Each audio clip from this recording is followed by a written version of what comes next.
Hi guys, কিছুদিন আগে আমি একটা পার্সেল অর্ডার দিয়েছিলাম, সেটা আজকে এসছে।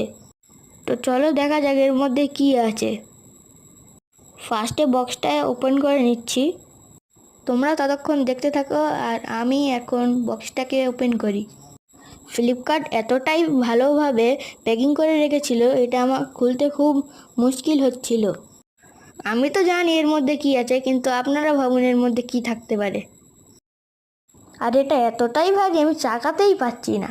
আমি খুব কষ্ট করে এটা বার করার চেষ্টা করছি, কিন্তু এটা বারই হচ্ছে না। তবুও আমাকে বার করতেই হবে।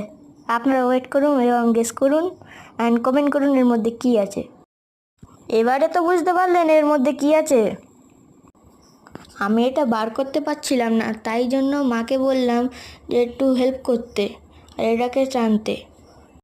তাই মা একটু হেল্প করলো আর আমি এটা বের করতে পারলাম।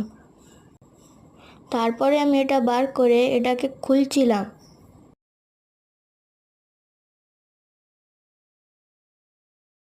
তারপরে মা ফ্লিপকার্টের বক্সটা সাইডে রেখে দিল। আর হ্যাঁ, এটা একটা পড়ার টেবিল, আমার লিখতে অসুবিধা হয় বলে এটা কিনেছি। আর এখানে তিনটে পেন রাখার জন্য হোল ছিল, আর এখানে আইপ্যাড রাখার স্লট দিয়ে এবং একটা ফোন হোল্ডার আর ওয়াটার বটল রাখা। আর পাশে একটা ড্রয়ারও দিয়েছিল, যাতে আমি পেন পেন্সিল রাখতে পারি। আর টেবিলটা কেমন হয়েছে কমেন্ট করে জানিও। আপনারা ততক্ষণ লাইক সাবস্ক্রাইব করে দিন। বাই।